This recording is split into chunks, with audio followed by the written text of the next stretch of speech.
iTélé la radio, l'info avec un grand I.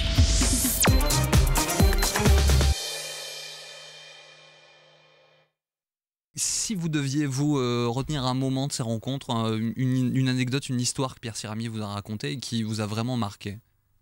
Ce qui m'a vraiment marqué, malheureusement, j'ai pas tout, mais et on n'a pas pu en parler dans le livre parce que c'était gênant. Il m'a raconté que dans chaque rédaction de Paris ou même de France, enfin dans un grand nombre de rédactions, de journaux et de télé, il y a des gens qui sont payés par la DGSE. Voilà. Et ça, évidemment, on n'en a pas parlé parce que il n'a pas voulu me donner tous les noms. J'en connais quelques-uns.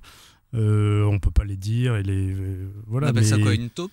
C'est une taupe, c'est une source. Non, pour la DGSE, c'est un agent en fait. C'est-à-dire que c'est quelqu'un qui donne de l'info et qui est payé pour ça. Et quand il est pas payé, c'est un honorable correspondant. L'idée c'est quoi? C'est que les journalistes ne collaborent pas à l'extérieur, ne donnent pas d'informations à l'extérieur?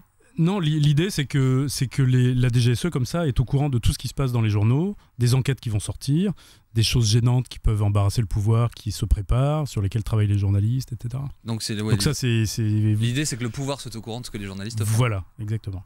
Quand on apprend ce genre de choses et qu'on est journaliste depuis un moment, on pense quoi? Je m'en doutais un peu. Pour tout vous dire, je m'en doutais un petit peu.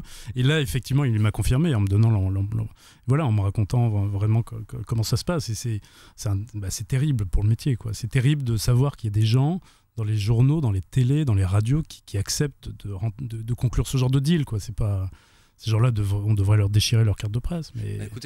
Mais voilà, il paraît que ça existe et ça existe.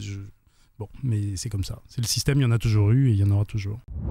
iTélé la radio, l'info avec un grand I.